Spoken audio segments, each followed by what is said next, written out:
欢迎收看《新闻大白话》，我是主持人翟轩，马上欢迎一下这个阶段加入我们讨论来宾，前立委李胜峰，主持人好，大家好；国际事务专家赖岳谦，主持人好，观众朋友大家好；前海军舰长吕礼师，主持人好，各位观众大家好。好，立刻来看一下这个王毅会晤苏利文哦，苏利文呢，他现在抵达了北京，这是16个月来第5度见王毅哦，在8月27号下午抵达了北京了。那看到他这个现场去接机的人哦，是中国大陆的外交部美大司的司长杨涛，还有这个美国驻大陆的大使伯恩斯来接机。那苏利文的飞机哦，远远这样看过去，哇！红毯都没有看见哦，而且他抵达北京的没有没有红毯，也没有仪仗，没有鲜花，只有一条红线啊，还在地上。哇，这个真是一个很明显的这个暗示哦。我们设了一条红线在这一边哦，你要清楚自己看着办吧。那另外我们看看这个苏利文这一次来到底为什么呢？可能有3个目的哦，一个就是习拜会，一个是这个台海、南海的问题，以及中美的贸易问题哦。那其实新一轮的战略沟通，双方在会前谈话都表达出，对于这为期2天的沟通呢，具有实质性的意义这样的一个期待哦。那要落实双方领袖避免竞争转变为冲突的共识。金融时报讲说，这是战略沟通管道的第1次哦。王毅有回应啊，他说欢迎苏利文访华，并且首次来华举行中美战略沟通。中美关系攸关2国，也牵动世界，要落实2国元首去年在旧金山会晤的共识哦，这是中美双方的共同职责，也是这一次战略沟通的主要任务啊。先给美国提醒一下，别忘了你那时候讲的话，不要每次变来变去都是你美国。那苏利文讲说，希望呢2国军队之间的对话能够扩展到战区指挥层级，因为呢华府希望借此防止台海等特定区域的冲突，期待透过这一次的战略沟通来进行富有成效的对话。那这个苏利文也替拜登哦，在任期结束之前呢，为最后一次习拜会来进行铺路哦，可能也要询问看看、探一探这个时间点啊，或者是可能性哦。那再来，我们看看中美贸易现在到底是谁需要谁比较多呢？因为你看看波音的态度哦，可能可以略知一二。波音呢，他们讲说，接下来20年，就是他们讲到未来的展望，应该中国大陆的机队规模会将近10000架，会变成全球最大的航空市场。所以波音就表示呢，他们就是很看重这个中国大陆市场，未来20年还需要8830架的新飞机用于替换啊，或是成长。那所以他们就讲说，包含了像是737 MAX 等载体飞机啊，也是很希望能够在这个中国大陆的市场能够受到广泛的使用哦。甚至呢，他还夸起了 C919。因为现在中国大陆的 C919真的是已经在这个世界各国已经引起了瞩目，然后在国内有越来越多的航线在起飞了。那我们来看看他的讲法。Okay, so first of all, congratulations to Comac on delivering the C919 and obviously, hopefully, delivering to more customers in the next week or so. Earlier, that competition is good. Competition just forces us to continue to get better with the products that we offer. I think the C919 is another example of innovation. There's so much demand in the market that I think that capacity is all needed for airlines to continue to serve the demand that they have. 好，所以这个波音为什么要讲这一番话呢？可能也是因为他现在真的在世界各国，大家对他的不信任度非常的高，所以他希望能够抓住中国大陆的市场，不知道能不能奏效就是了。但是我们来看看，又有新的意外发生哦，就是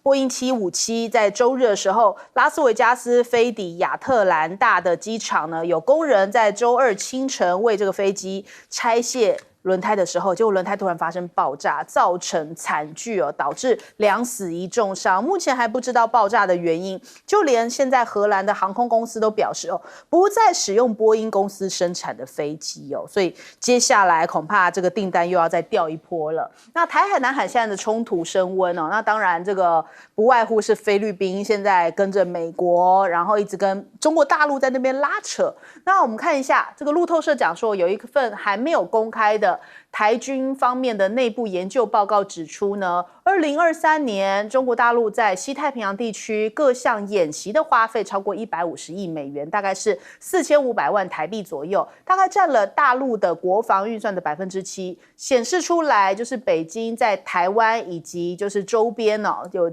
非常积极的军事投入。那这是路透的报道啦。那另外，这个菲律宾就讲说，这个中国大陆的船舰集结了160艘，我们现在在这个地方感受到一种威胁。他说，中国是东南亚地区国际和平最大的破坏者，扣了个大帽子他说，所以接下来菲律宾要跟美国进一步来强化军事合作，而且要将这个共同防御条约的解释范围扩大，来因应中国大陆的威胁。那这样的一个讲法，大陆外交部立刻就讲说，你在颠倒什么是非啊？希望菲方不要再继续上演这种颠倒是非、倒打一耙的拙劣戏码了，就被林健给反呛一下。那还有呢，美国的印太司令部的这个帕帕罗这个司令，他讲说，美国的舰船可以护送飞船只到南海来执行补给任务人家讲说这是在拱火吗？还说这是完全合理的选择所以美国好像一直在拉高冲突，是不是为着什么样的目的性呢？还是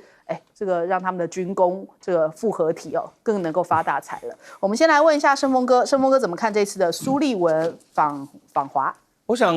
全世界都在关注这一件事情。那我们先从一个大的方向慢慢把它看下来。苏立文跟王毅应该是中美战略沟通最高的话事人，他们两个讲话再不算数那大概什么都不算。但问题是这4年来讲了5次话，然后惊涛骇浪不晓得在讲的结果是谁与谁不信呢？所以我们来看看在整个的大局出现了一个什么情况，就是中国大陆是信守承诺，而中国大陆每一次就要提醒美国，你讲过的话，你要记得所以是信守承诺跟失格之间的对比。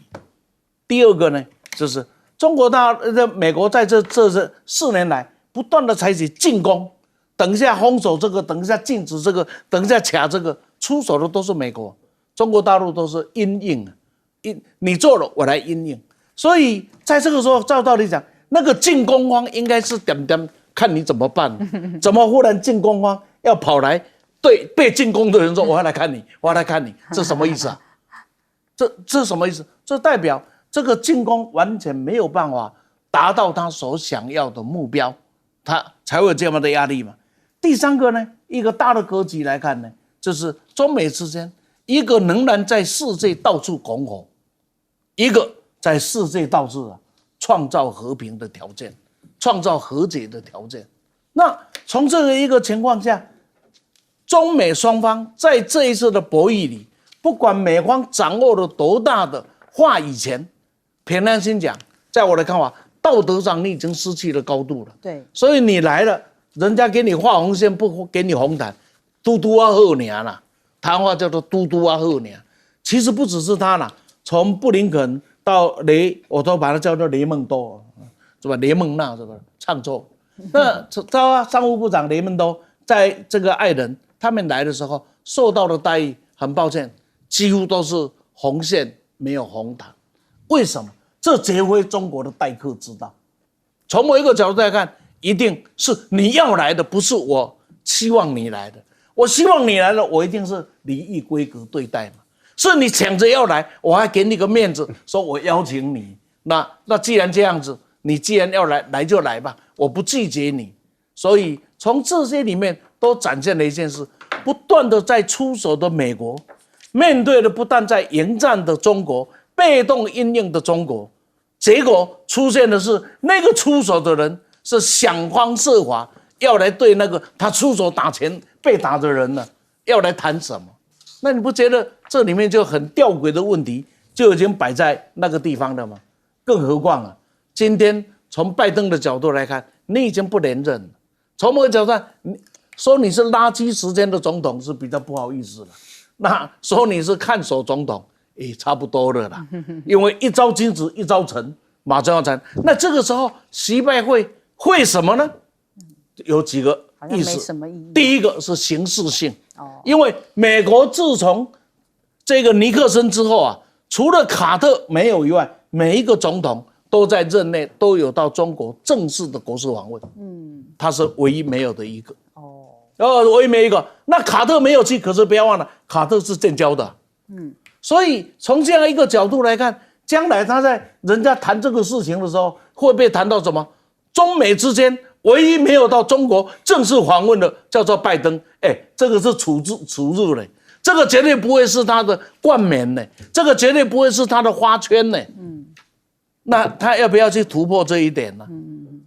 我不晓得会不会，我不知道。那什么时间我们不管，但是这个形式对于美国总统这个面子是蛮重要的。第二个是到底是今天的中国有求于美国的多，或是美国有求于中国的多？所以在这个时候，所谓的习拜会到底是谁更有强烈的动机？这也就是为什么一讲到这个时候，中国的第一件事情说要见面上可以呀，你过去讲的话要先信守承诺啊，别忘了，因为有了习拜会，所以才有安哥拉制的会谈，结果安哥拉是谈崩的。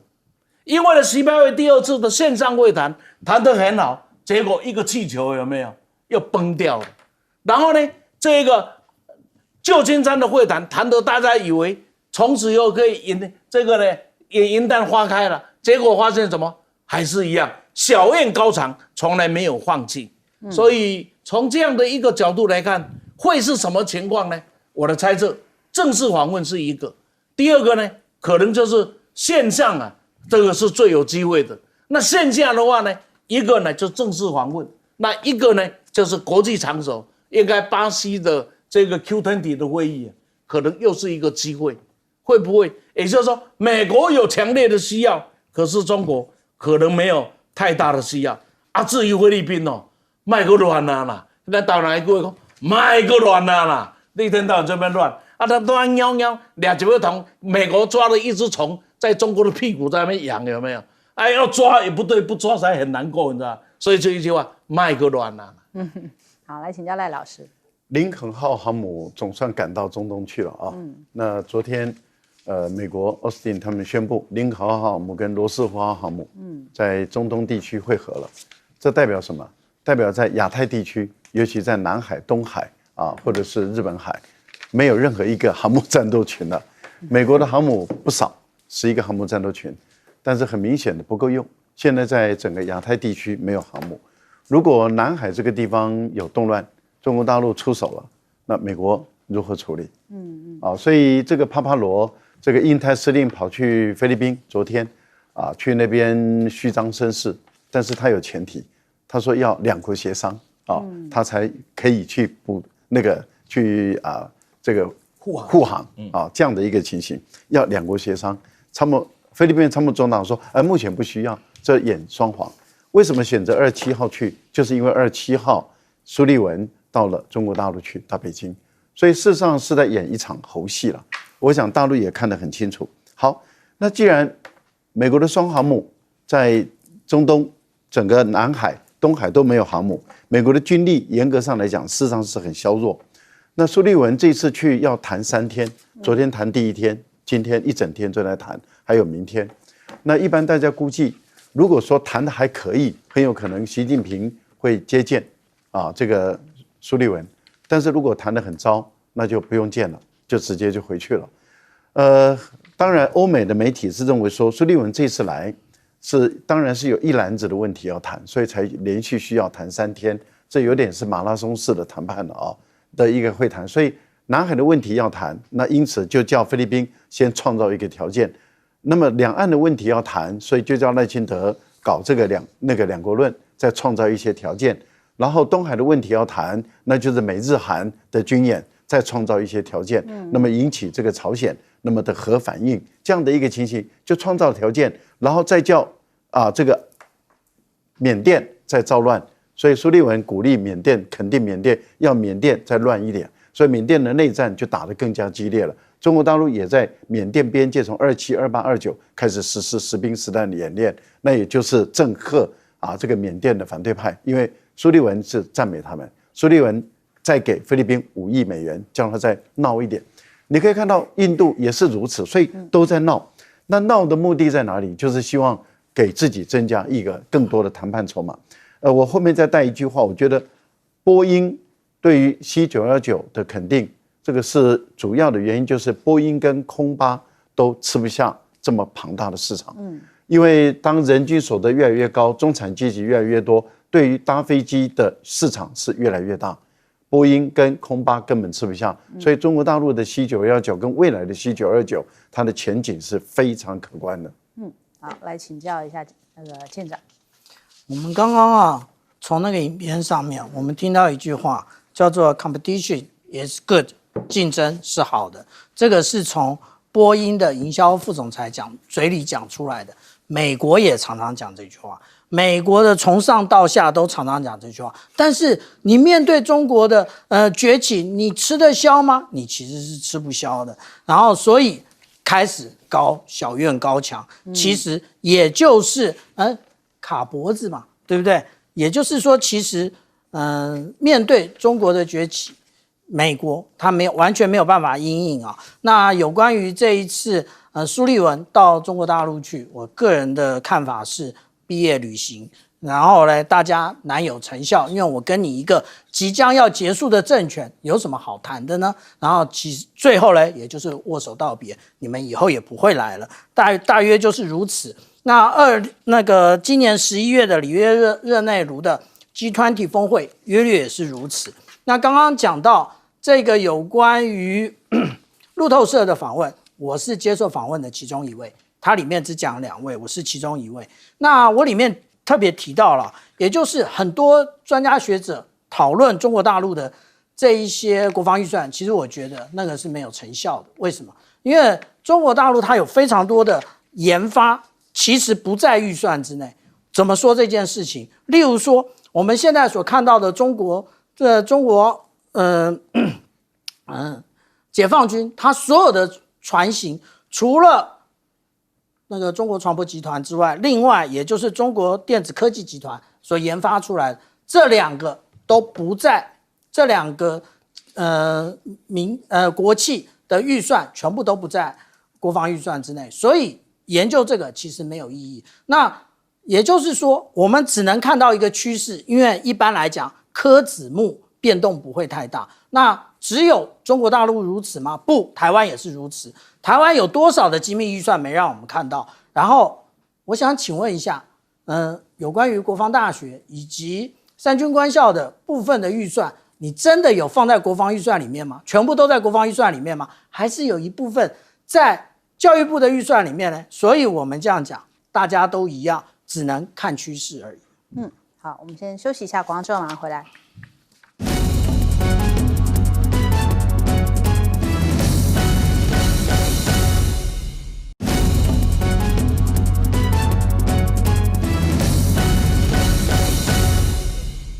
欢迎回来，深入大白话。我们来关注一下现在俄罗斯接连2天这个对于乌克兰一些回击连续2天大规模轰炸，现在乌克兰多座城市已经是停电，然后这个电网啊、士气都遭受到严重的打击在26号的午夜左右，有数百枚的飞弹跟无人机袭击，持续攻击到黎明那现在目前乌克兰的空军司令透露，这次的袭击至少造成了7人死亡，而且已经很多城市都已经断电的情形，甚至呢，他们的飞弹还直接炸了基辅的水坝。俄罗斯的反击这一波非常的凶猛37亿吨的水，现在大家担心说会不会这个亚当水坝如果一旦坍塌的话，可能这个37亿吨的水就会淹没这些城市，所以导致数十万人会遭受到生命的威胁。那另一方面呢，我们看到一些军事专家在分析，乌军呢，他们现在想要攻库尔斯克，是不是想要用围魏救赵的方式来解套呢？但是看起来好像没有奏效乌军攻库尔斯克围魏政策，但是呢，俄罗斯并没有去救。反倒是俄罗斯去攻其他地方像俄军最近的一些进展，就是在顿内茨克里面的这个托雷茨克市呢，这边有一些猛烈的攻击，所以你攻我这边，我打你另外一边，就俄军好像并没有就是在这个乌克兰预期的一个反击的这样的一个方式来回应那再来，俄罗斯的外长讲说，西方你们正在玩火，因为西方已经跨过那一条俄罗斯所说的红线了。你们不但提供武器，而且还这个支持乌克兰打入了俄罗斯境内哦。他就喊话，他说接下来哦，第3次世界大战如果爆发的话，绝对不会仅限于欧洲。这番话感觉上，人家解读不止欧洲的意思是。你美国也要小心一点了。那再来看看这个泽伦斯基现在还要向美国报告吗？有一个最新消息哦，就是乌克兰逆袭，现在已经占了俄罗斯近1300平方公里的土地。那俄军也是急调了3万人，3万兵力哦，来这边进行协防。那乌军的 F-16也迎来首战，泽伦斯基讲说有击落一些俄罗斯的飞弹跟无人机。那乌克兰他们现在新的无人机哦。有公布一下，对外讲说它的一些射程范围，那攻击范围可以达700公里，可以攻到大概估计哦，他们说有230个俄军的军事目标都是在他们的攻击范围之内。只不过现在另外一件更担心的是说，他们的交火点哦临近核电厂。恐怕呢，外围没有这个保护壳哦，会引发这个核爆，会不会造成附近的这种辐射异常啊？那所以现在大家都积极在监测，就是说避免这个战事哦，真的是波及到核电厂，恐怕会引发更严重的后果。泽伦斯基还提到说，9月份的时候会向美国提交胜利计划。他说呢，现在目前正在进行的。这个库斯克入侵行动哦，就是这个胜利计划的其中一环。那里面呢，其他事件也包含了乌克兰参与全球安全基础设施啊，透过外交手段来施压俄罗斯结束战争，所以他感觉自己胜券在握，还有这样的一个胜利计划。那但是人家讲说，这个9月底哦，应该很明显是为着美国大选的时间点，就是要在9月份的时候，因为11月就要投票的话，所以他必须得要在这时候。让大家觉得他有胜利有望啊，才能够不论接下来是谁当选，才能够继续支持乌克兰哦。那再来，美国感觉好像说一套做一套哦。我们看看这几则报道，五角大厦跟俄国的外交部发出警告的时候，同时也在保证说，我们要跟你俄罗斯作战哦，我不打算要跟你俄罗斯冲突哦。就一方面就是，我警告你不可以怎么样怎么样，但是我没有要跟你打仗哦。就是人家讲说，你美国好意思讲这番话吗？还说美国不打算解除乌军使用美国武器深入俄罗斯打击的限制哦。也就是这个事情，你要找就去找乌克兰吧，跟我美国也没有关系，一直在划清界限。一方面我好支持乌克兰，一方面又说，那是乌克兰的事情。所以人家讲说，美国好像就是这样子的一个做法哦。那纽时也指出，苏利文可能会敦促中国大陆减少对于俄罗斯的支持。美国跟北约说，这种支持会导致俄罗斯战争哦，就是你等于说给他一个金援上的支持，或是贸易上的往来，没有办法断掉他的一个后援呐。那现在已经进入到了第3年了，那所以他们就是想要甩锅，就是说这个事情就是你中国大陆有责任呐，是不是有逮着机会可以来找中国大陆的麻烦哦？那另外这个我们看到美国掌握到。平壤也有援助俄罗斯，五角大厦讲说，这个北韩就是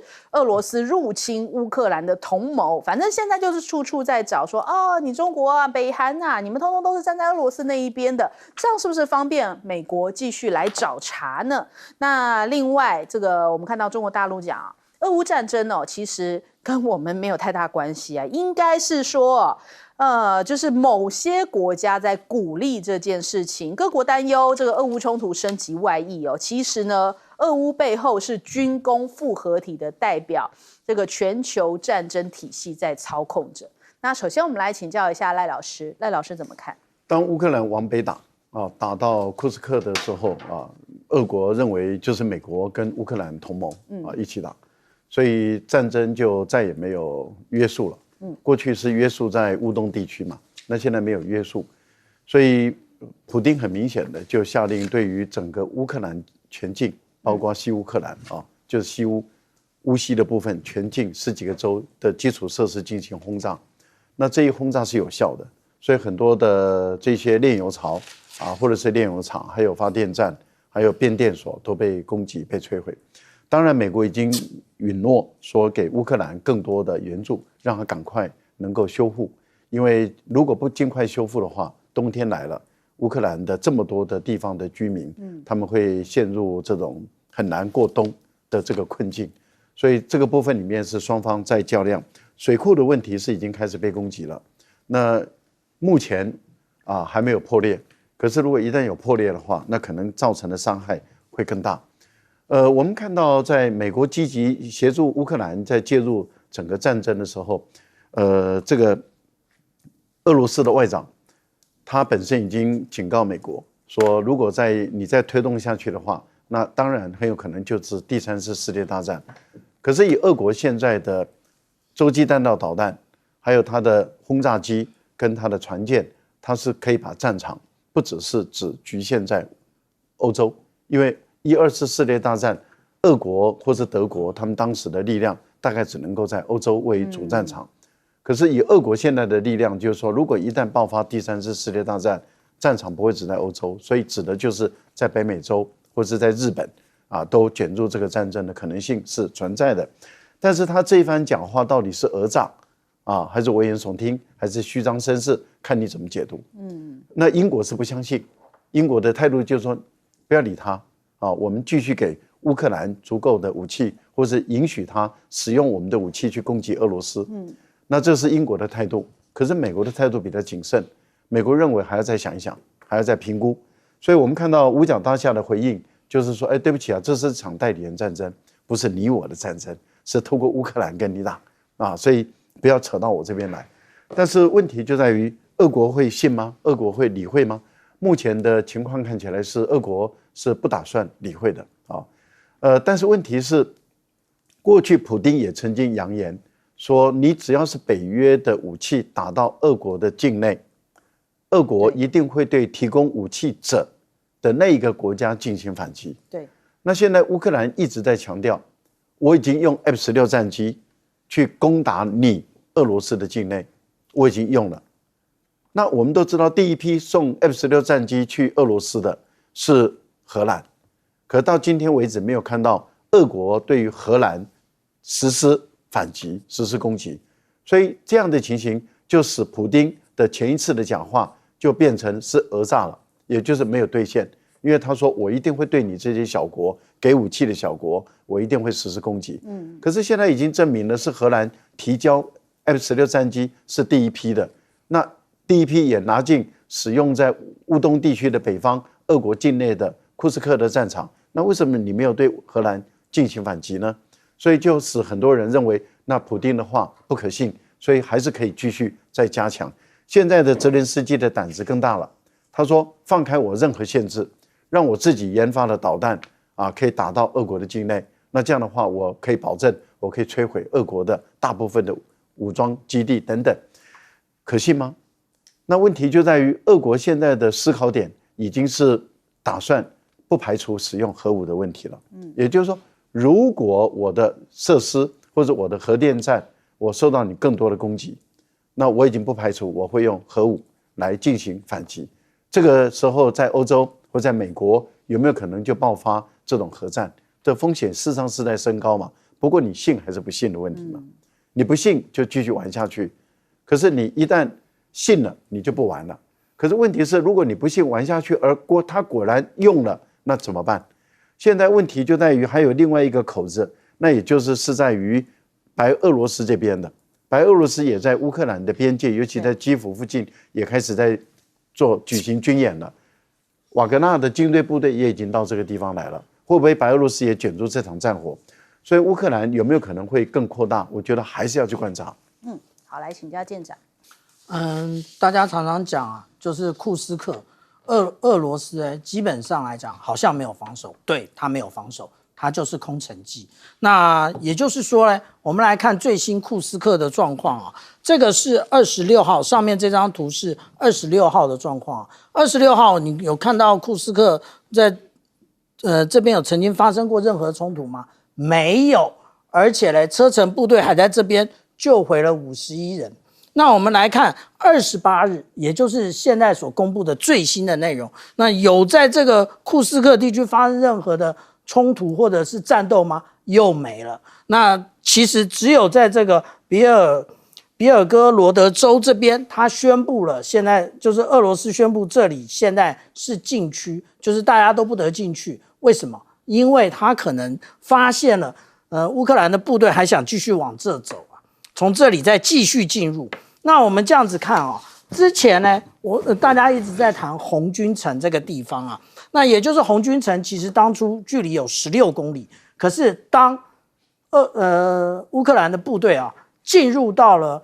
库斯克的时候，这个距离只剩8公里。为什么？因为其实俄罗斯做的它不是围魏救赵啊，它是攻其必救。你没关系，你去打那个没有什么人，都是森林，都是田野的库斯克，我来专门让部队继续向西推进，所以继续的向红军城推进的结果，我们其实在这张图上，这个也就是昨天最新的一张图哦，我们就可以看到它其实这边的2只脚长出来了，2只脚长出来之后是要干嘛？就是配合上面一起准备把你的红军城一起要吃掉了，所以这就是攻其必救啊，攻打敌人后顾之忧，现在就来了，所以要多读《孙子兵法》啊。然后接下来呢，那个泽伦斯基他又有一套说法，他说：“哎呀，我们有这个新的无人机啊，这个叫做帕利亚尼西亚的这个无人机啊，这个无人机呢，如果说我们这样看，好像它没有进气口，他又说它是混合动力，他甚至说它是火箭推进。不过这一点都不重要，为什么？因为我们在俄乌战场上最常看到的一个普遍现象是什么？是你的 GPS 不管用，因为俄罗斯它使用了无论是个人背负式的，或者是它的电子战的这些装备，进行大量的 GPS 制压，你无人机找不到目标，结果呢？结果就是坠落。好，来请教盛峰哥。这样子哦，咱台湾话有一句话，讲查甫人40岁以后剩一支嘴啊。那现在泽伦斯基就剩下一张嘴，你不觉得吗？他全部在虚张声势嘛。历史告诉我们一个事，悲剧啊，就是一连串的偶然加错误就会产生悲剧。今天整个的乌克兰就在走上这一件事。对，去打库斯克，他天天在那边吹牛，然后让俄国就觉得一副没事的样子。但是呢，他天天在吹牛，库斯克打得多好，但是呢，结果就是你被充分的打了一巴掌。从一个角度来看，泽伦斯基是没有能力保卫了乌克兰。很多人都在讲说他打这个库斯克是为了围魏救赵，是为了增加谈判成本，为了干什么？但是你看呢，普丁一副好像无所谓的样子，该出航还是出航，该出国还是出国，该做什么还是做什么。对，假如我们从战略的角度来看，那我不是军人，2位都有军事的背景出身，你觉得一个强跟一个弱，那个强不理你，然后呢弱的一直在那边烧的时候，那你觉得是为什么结果？是在等一个最恰当的时间给你一个巴掌而已啊！不要忘了2次大战的结束的前夕，那这个呢，德国用的最多的 V2 火箭呢，不断的去攻打伦敦，大家还是给了这个德国人很大的鼓舞，我们胜利在望，结果还是失败。那你看看，美军要登陆琉球以前，日本就讲准备在琉球要怎么样歼灭美军，结果呢是自己被歼灭，然后就讲出1亿亿岁，1亿亿岁呢，美国人一想，哇靠，那1亿亿岁我准备登陆了日本，那我要损失多少啊？那干脆就送你2颗原子弹算了嘛，事情就结束。这是强国对弱国，胜对败国，大对小，展现出来无情的结局。但是看得出来，好像在整个的这个乌克兰呢没这回事。乌克兰到现在还在演，还在送给美国什么胜利计划，美国看不懂吗？那个不叫胜利计划，那就是要钱跟讨好计划，那不会再给的啦。大概就这样子。那至于说会不会变成第3次世界大战，会不会变成什么？我想这个恐吓的成分呢大于事实，因为自从有了核武之后所谓的核武大国最大的特色，相恐不平衡，谁都出不了手。那假如呢，俄罗斯因为我的本土被攻击了，被普通这个传统武器的攻击，然后我就对其他的国家进行核武攻击，我想这也犯了世界的大忌我想应该也不至于是这样的做法。总而言之，不管怎么样子，话讲的再多，其中讲话最分量而没有底气的，叫做泽伦斯基。泽伦斯基啊，你快被垮！现在人家等你最后的时间打你一个巴掌，什么时候丢下那2个原子弹，叫做一个巴掌，是什么时间的问题而已。好，我们先休息一下，广告之后马上回来。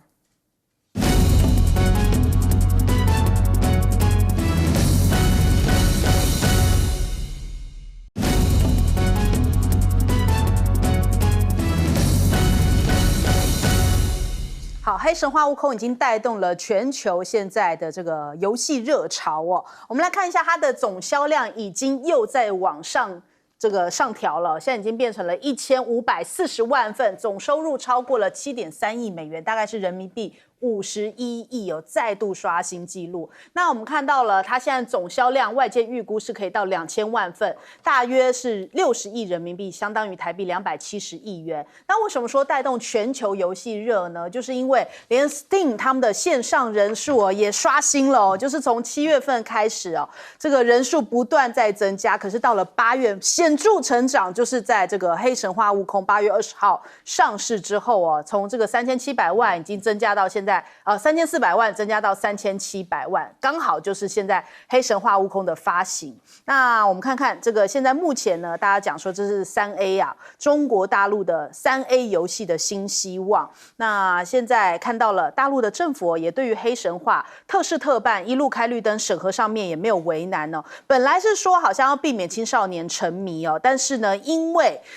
现在这个黑神话悟空的这个登场啊，反倒看到很多官媒，像是新华社啊、央视啊，还有人民日报啊，都有集体发声点赞。那么台湾呢，很多人在等啊，因为现在台湾只能在 Steam 上面买，然后有一个消息出来了，他们说现在已经开放预购啦，在 PS 上面哦，就是已经 PS5 有实体的游戏预购。我去查询了一下，目前在 PC Home 跟 Momo 都已经开放预购了，但是上市日期还没有写，所以大家已经可以去预购这相关的这个游戏片了，大概今年底之前一定会发售，所以绿营也挡不住这个悟空热在台湾烧了起来。那另外呢，人家讲说，其实这个黑神话悟空也有一个隐喻，就是暗喻了中美的角力。他故事里面讲的是说，悟空呢取完经之后，不愿意一直待在天庭里面，被天庭压迫束缚，所以后来自己的化身就是身陨之后，变成了6块宝物啊，出现在世间，这就是这个故事的开始。也就是说，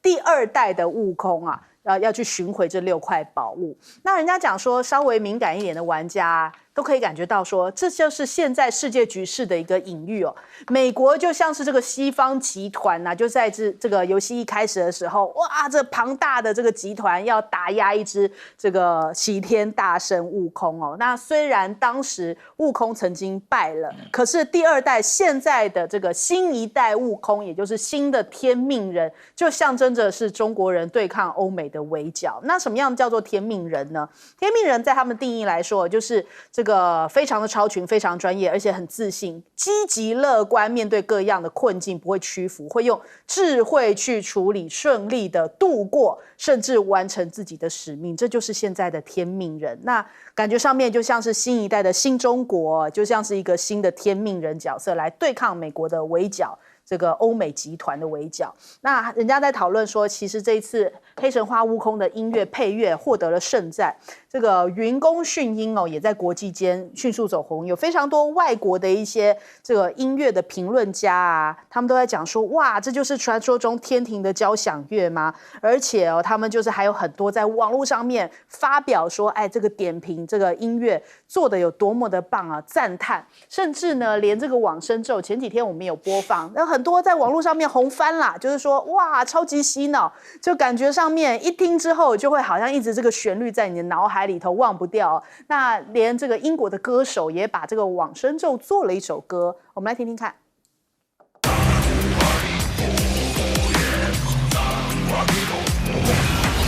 Yo, guess who's in town to save the Monkey King? Flying on a magic cloud, come watch me ride in the wind. Gonna strike them all down, one by one. Every demon, every evil shadow, gone, gone, gone. Never gonna rest until we pass the test. We're fighting to protect on our own journey to the west. 所以可以感觉到说，这个悟空热真的是已经红翻了，连外国人都沦陷，就是把自己的 rap 加进去哦。那不止如此呢，现在外国玩家现在已经开始对于中国大陆的3A 游戏都有期待了。下一部大作叫做《影之刃零》哦，他们现在开始，外国玩家也觉得说，哇，现在中国大陆的水准做那么高，也太关注下一个3A 游戏是什么。甚至呢，还有人去翻出1986年版本的《西游记》，他们就说要恶补一下这个《西游记》的故事哦。他们开始了解《西游记》就是中国的文化、中国的故事，才不是什么日本去改编什么七龙珠呢。那我们看到这个外交部也讲说，这个 China Travel， 我们其实在讲说，这今年以来最红的关键字就这个，但没想到现在《西游记》又带动了新一波的 China Travel。我们来听听。我也看到很多外国博主在中国边玩边拍的视频，也看到越来越多的外国朋友来到中国，爱上中国。今年的前7个月，中国各口岸的入境外国人超过了1700万人次，国际客运航班量每周超过了6300班，比6月底增长了近10%。这些都让我们感受到了外国朋友对中国行扑面而来的热情。中国行持续圈粉，欢迎大家常来。好，我们来问一下赖老师怎么看。我就想起啊，前段时间也没几天前啊，那时候绿营的媒体啊一直在讲说，哎呀，这个《西游记》这个就是黑神话悟空很糟退货潮然后就写了哇，那时候在台湾很多媒体就转载那我们一看是绿营的媒体作为起头，然后结果呢，现在已经暴涨到1540万套，对，所以刚好相反，那原因在哪里？不管是网攻、骇客、造谣、抹黑制造假新闻，去弄它，去认知作战，越弄它的时候，它越成为这个话题的焦点，越成为一个热搜的一个焦点。结果不管是在两岸之间，或是在全世界，我们看到哇，这个悟空他大受欢迎。那这个我想，这个绿营的一定是很沮丧，就说怎么现在他们的操作手法是越搞越糟而且台湾都要预购了。对，连台湾都要预购那我就想起1450也是一样，为什么现在变成过街老鼠人人喊打？因为大家也看到1450就是已经越搞越糟了，大家一看到就是1450嘛，你躲在这里你是谁我都认得你就是这样子。我觉得这些人都已经把自己玩糟玩臭了不应该的。那我们大陆的这个3A 的这个出来成功了，它带动的很多的商机。其实很多人就是说，那过去大陆对于那个青少年的电玩不是管得很凶吗？那他们怎么会为了生意而放呢？其实没有冲突，为什么？第一个就是网咖还是未成年不能进，这个没有改变嘛。第二个呢，手机不能玩嘛。第二个，手机要玩游戏是有时间线的，好像1个小时还是2个小时一天嘛。那另外你在家里面玩的话，家长要负责任，也就是说，如果孩子在家里要用自己的 PC 来玩，那你家长要负责嘛，家长要去督管嘛，就是一般来讲都是1-2个小时，所以我觉得这个问题不大所以他的电玩已经成为一个健康的一个行业。不过我觉得这英国的这个歌手，我们倒是可以研究一下，他可以有这个灵感写这么好的歌，那其实我们就可以看到很多的时候，其实我们创作者其实不就是我从你这边得到灵感，你从我这边得到灵感，那这样子大家都成功，不是很好吗？中西融合了。来问一下舰长，我们刚刚看到英国的歌手他都来蹭这个黑神话悟空，他为的是什么？他就是蹭这个流量不然是为什么？那这个流量也就是它可以穿透整个东亚，整个大中华区那甚至我们前几天所看到的内容，我们也看到说，现在连中东都对于这个很有兴趣那其实这个我们刚刚讲到说这一个无论是它的技术表现在它的画质，然后它的音乐呢，跟它的内容呢，其实真正是软实力的一个部分那也就是我们讲到说，这一个《西游记》，也就是这个悟空的这个内容呢，其实包含了中国神话之外，还有儒家思想跟道教以及佛教的这些元素。这些元素其实虽然我们看的都是武打场面但是总有一些正面劝人向善的部分啊。那这个我们讲到3A 级的这个游戏啊，花了这么多的钱，那也花了这么多的时间啊。那但是呢，我们看到市场的反应啊，非常的好，也就是反映在我们台湾股市也就是华硕它的股价，那26号上涨 5.2%，27日上升 1.47%。那我们讲到技嘉也是这样，那微星上涨了 3.4%啊。那也有的观察家说，这个这么贵的一个硬体啊，真的大家都会提升硬体或者是买新的电脑吗？我们在座啊，其实有一位就是因为要玩黑神话悟空啊，所以才换了新电脑啊。那我们这样子讲哦，其实啊，大家在想说，我没有代表我们台湾的故事吗？当然也是有的，只不过呢。当然，我们讲到这3A 级的，它要有很密集的资本啊，不要一天到晚啊在这边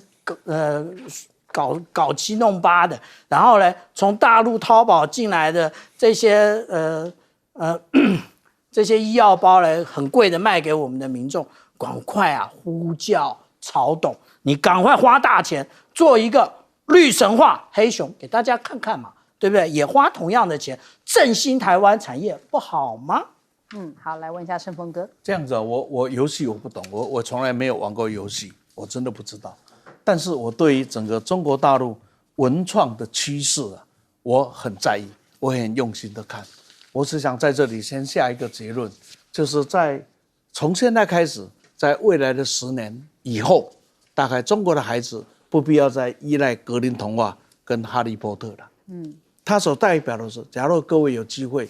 到中国大陆的文创整个的发展趋势，到荷兰，真的我要推荐荷兰的郑州有个叫做只有荷兰这样子的一个游戏场，名字叫只有荷兰。你只要一进场，你可以用1天2天的时间，好好的去感受什么样子呢？就是这么复杂的中国的道家的思想、儒家的思想，由孔子跟这个老子的对话演出了1个钟头，让你眼睛不会眨一下的，让你从头到尾体会什么叫中华的文化。然后从进场的第1秒钟，你所看到的一切的布置，你发现，假如你从小开始浸淫在这样的环境中，格林童话对你怎么会有吸引力呢？哈利波特对你怎么会有吸引力？我从小就鼓励我的孩子要看这一个《西游记》。因为《西游记》里面是充满了幻想，充满了让小孩子不受限的幻想。你看一个筋斗云一翻，就是地球可以绕3000万的，什么跟电一样快，那个就完全超出我们一般思维的幻，但是他做到了。所以从这样来看，中国里面既有相当多文艺创作的元素在这里。我们再拉回来谈一个政治上的一个问题，今天要搞台独，不必要弃中。一个没有中华文化的台湾文化，那个文化是非常非常的贫乏的。一个没有中华历史的台湾历史，它是补不起来的。但是现在呢，很多人就想尽办法要把它独立出来，凑到最后会伤害的是我们，因为我们没有办法去制作这一个什么像黑神话、孙悟空这样的故事。大陆可以做，台湾也可以做，只要你不要把历史割裂。